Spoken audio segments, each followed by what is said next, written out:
দুধের গায়েদেরকে খেপিয়ে দিলেন। মুর্শিদাবাদে আমি নিজে গেছি, যে রিফিউজি ক্যাম্প, সেই refugee camp Banglapur high school, Baishnabnagar আমার মনে পড়ে গেল। আমি ছবিতে দেখেছি, সিনেমায় দেখেছি, ঋত্বিক ঘটকের সিনেমায় দেখা গেছিল, কিন্তু ঋত্বিক ঘটক বলেননি, তৎকালীন বামপন্থীরাও বলেননি যে বাংলাদেশ থেকে কেন হাজার হাজার লক্ষ লক্ষ হিন্দুকে রাতের অন্ধকারে ভিটে মাটি ছেড়ে এই কালে চলে আসতে হয়েছিল। আজকে সেই দৃশ্য আবার নতুন করে একটা সিনেমায় যেমন রিটেক হয়, একবার না হলে পরে নায়ককে বলা হয়, নায়িকাকে বলা হয়, আরেকবার অভিনয় করে দেখান।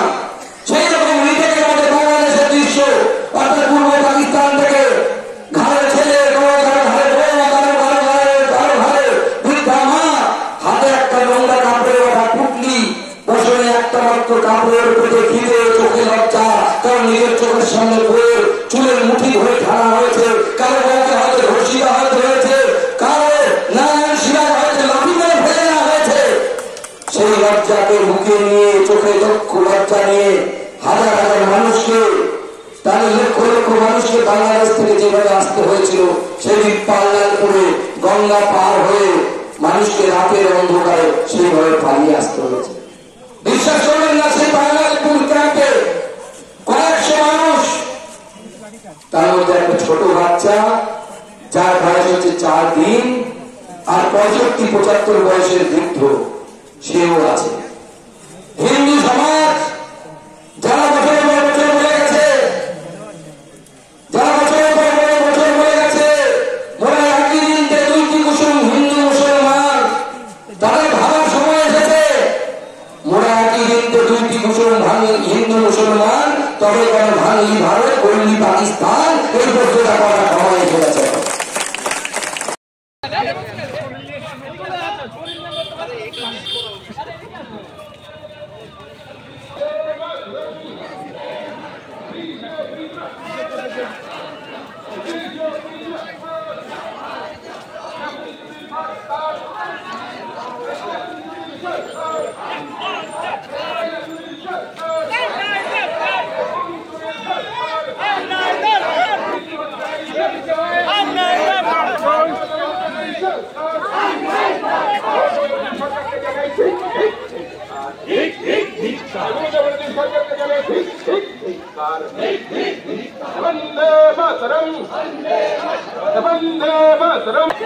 জপি নড্ডা জিন্দাবাদ, সুকান্ত মজুমদার জিন্দাবাদ, সুকান্ত মজুমদার জিন্দাবাদ।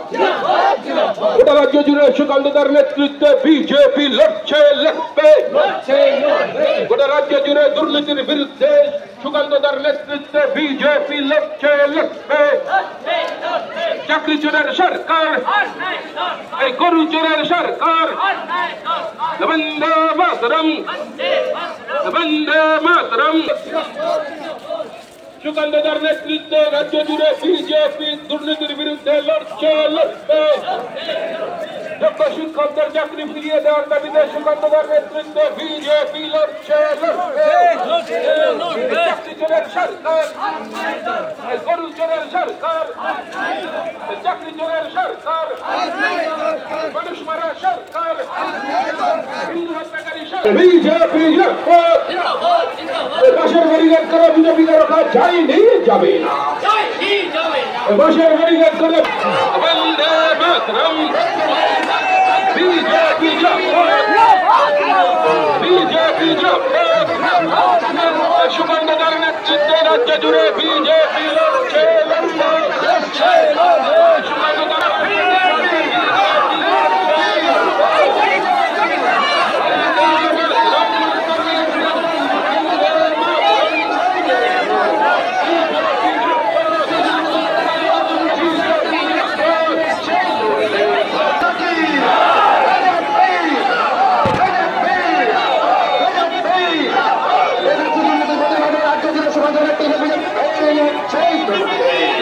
শিক্ষকদের চাকরি থেকে বঞ্চনা করা হোক, মমতা সরকার জবাব চায়। এই যোগ্য শিক্ষকদের চাকরি থেকে বঞ্চনা করা হলে কেন মমতা সরকার জবাব চায়, জবাব জবাব তোমায় দিতে হবে, এই জবাব তোমায় দিতে হবে।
দেখুন এখানে নতুন একজন অফিসার এসেছে, শুনতে পাচ্ছি তার নাম নাকি বিক্রম, কি নাম যেন, বিক্রম প্রসাদ। সে বেশি চটি চাটতে চাটতে তার সেই চটি চাটার অভ্যেসটা এখনও রয়ে গেছে। একসময় মুখ্যমন্ত্রীর ওখানে ছিলেন শুনলাম, সেই কাজ করেছে বলে আমরা জানতে পারছি। আমাদের 4 জন আপাতত খোঁজ পেয়েছি, তারা আহত। অন্যরাও আরও কেউ আহত হয়েছে কিনা সেই বিষয়ে আমরা খোঁজ নিচ্ছি। আমাদের অল্প বিস্তর সবার হাতেই আঘাত কিছু না কিছু লেগেছে, সবারটা গুরুতর নয়। 4 জনের আঘাত অত্যন্ত গুরুতর। আমাদের জেলার সাধারণ সম্পাদকের মাথায় লাঠি মেরেছে। পুলিশের লাঠিচার্জের নিয়ম কিন্তু মাথায় মারার না, মাথায় মারলে ইন্টারনাল ইনজুরি হতে পারে। আমরা পাঠিয়েছি তাকে, প্রয়োজনে এমআরআই করে দেখতে হবে কোনো ইন্টারনাল হ্যামারেজ হয়েছে কিনা। যদি ইন্টারনাল হ্যামারেজ ধরা পড়ে আমরা পুলিশের বিরুদ্ধে যে লাঠিচার্জের অর্ডার দিয়েছে সেই অফিসারের বিরুদ্ধে আমরা খুনের মামলা করব। কিচ্ছু ছিল না, আমাদের কর্মী সমর্থকরা শান্তিপূর্ণ আন্দোলন করছিল, তাদের যে আক্রোশ ব্যারিকেডের উপরে দেখাচ্ছিল। কোনো পুলিশের গায়ে কেউ হাত তোলা, পুলিশকে ঢিল মারা কোনো ঘটনা ঘটেনি যতক্ষণ না পর্যন্ত পুলিশ উস্কেছে। পুলিশ পরবর্তী সময়ে উস্কানির জন্য পুলিশ ব্যারিকেড পারে, ভিডিও আছে, ব্যারিকেড জাম্প করে সেই পারে যে পারে বিজেপির থাকার কথা। আমরা পুলিশের কথা মতো পুলিশ যেদিকে আমাদেরকে ঘুরিয়েছে আমরা সেই দিকে এসে দাঁড়িয়েছিলাম, আমাদের আন্দোলন করছিলাম। ঠিক কী বিষয় আজকে বিক্ষোভ? আমাদের তো জানেই আমাদের দুটো বিষয়। এক, এই চাকরিহারা যারা চাকরি গেছে, এই দুর্নীতির মূল মাথা মমতা বন্দ্যোপাধ্যায়, তাকে গ্রেপ্তার করতে হবে। আর দ্বিতীয় হচ্ছে মুর্শিদাবাদে হিন্দুদের উপর যে ধরনের অত্যাচার হয়েছে সেই অত্যাচারের বিরুদ্ধে আমাদের এই আন্দোলন। মুখ্যমন্ত্রীর আমরা ইস্তফা ডিমান্ড করছি, কারণ মাননীয় মুখ্যমন্ত্রী তার হোম মিনিস্টার হিসেবে এবং এই রাজ্যের প্রধান হিসেবে তার যে ভূমিকা থাকা উচিত ছিল ভারতের সংবিধান রক্ষা করার জন্য। আমার সংবিধানে হিন্দুরও রাইট আছে, তার ধর্মীয় স্বাধীনতা আছে, সেই স্বাধীনতা মুর্শিদাবাদে মুখ্যমন্ত্রী রক্ষা করতে পারেননি। উনি সংবিধানের শপথ নিয়ে পদে বসেছেন, সেটা রক্ষা করতে পারেননি, সেই জন্য এই মুখ্যমন্ত্রীর ইস্তফা দাবি করছে। পুলিশ বলছে আপনাদের দলের দেখুন কী ধরনের অত্যাচার হয়েছে, এখন লাঠির দাগ। এদিকে আসুন আপনি। আমাদের প্রাক্তন মণ্ডল সভাপতি, আমাদের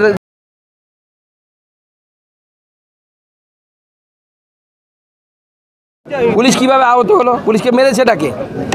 পুলিশকে মেরেছে বিজেপি, এরকম ইয়ে আছে? সে তো পুলিশ লাঠিচার্জ করার পর যখন সমস্ত কিছু ছত্রভঙ্গ হয়ে গেছে তখন কে ডিল মারছে, আমরা মেরেছি না আশেপাশের লোক মেরেছে ভগবান জানে। প্রথমে তো শান্তিপূর্ণ ছিল, আমাদের কর্মীরা বাসের ব্যারিকেডের উপর আক্রোশ দেখাচ্ছিল। বাসের ব্যারিকেডের আক্রোশের তো কারো লাগার কথা না। একজনও পুলিশের গায়ে হাত দিয়েছে প্রথমে আপনারা দেখাতে পারবেন না বিজেপির কোনো নেতাকর্মী। যখন পুলিশ তাদের এলাকা ছেড়ে বেরিয়ে এসে বিজেপির এলাকায় ঢুকলো, এদিকের এলাকাটা তো বিজেপির ছিল, ওদিকেরটা পুলিশের ছিল। পুলিশ ওপারে থাকতো কিচ্ছু হতো না, এপারে এসে মস্তানি মারাতে গেল কেন? এখানে মস্তানি মারলে মার খেতে হবে। তাহলে কি মনে করতেন জেলায় যারা বিজেপি বিক্ষোভ না করতে পারে সেই কারণে আজকে লাঠিচার্জ? দেখুন পুলিশ এবং সরকার দুটোই এই মুহূর্তে হচ্ছে পাগলের মতো অবস্থা। ওই যে কুকুরের যখন মাথায় ঘা হয় দেখেছেন কুকুর কেমন করে খুঁজে পায় না, কি করবে, চাটতেও পারে না, সেই রকম পাগলা কুকুরের মতো অবস্থাই সরকারের হয়ে গেছে। কোনটা পাগলা কুকুর?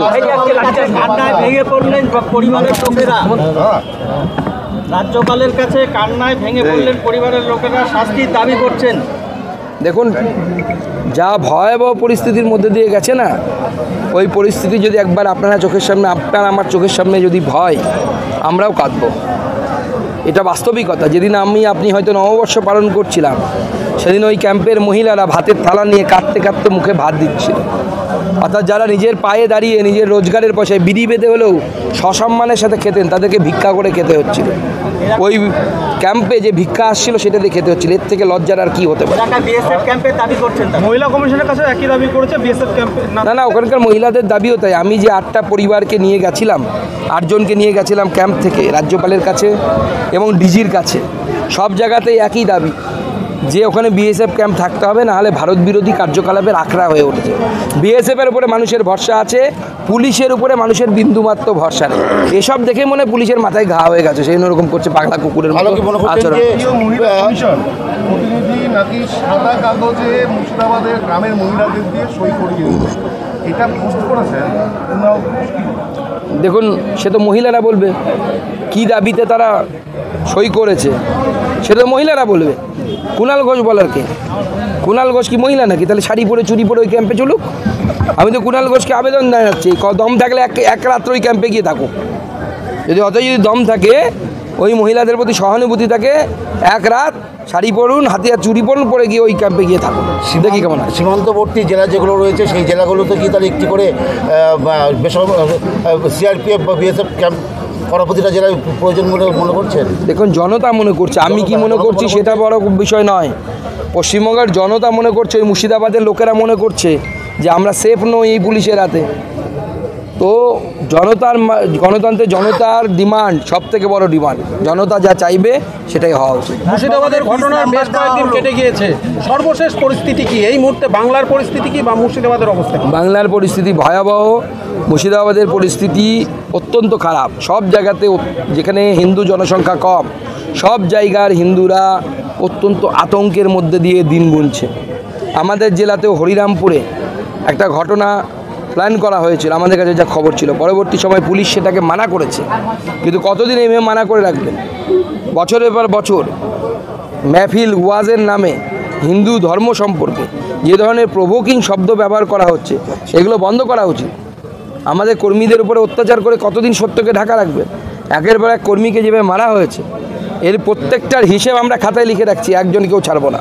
রাজভবনের পিস নাম্বার দেওয়া হলো, সেখানে তাদেরকে রাজভবনে মহামহিম রাজ্যপাল পিস সেন্টার তৈরি করেছে, সেখানে যে পিস কল সেন্টার তৈরি করেছে সেখানকার নাম্বার দিয়েছেন। প্রয়োজনে তারা ফোন করবেন, রাজ্যপালকে জানার পরে রাজ্যপাল কমসে কম মুখ্যমন্ত্রীকে তো জানাতে পারবেন। মুখ্যমন্ত্রী তো অন্ততপক্ষে এটা বলতে পারবেন আমি জানতামই না, রাজ্যপাল জানাবেন ফোনে তাকে। রাজ্যপাল তো কথা বলেছেন মুখ্যমন্ত্রীর সাথে। তারা দাবি করছেন রাজ্য সরকারের অনুদান আমরা নেব না, রাজ্য পুলিশের উপরে ভরসা নেই, আমরা কেন্দ্র বাহিনীকে চাইছেন। না না, সেটা গোটা পশ্চিমবঙ্গের মানুষেরই পুলিশের উপর ভরসা নেই, সেটা তো পুলিশ এরকম রেগে যাচ্ছে। পুলিশের অবস্থা এখন তৃণমূল কংগ্রেসের দলদাসে পরিণত হয়েছে।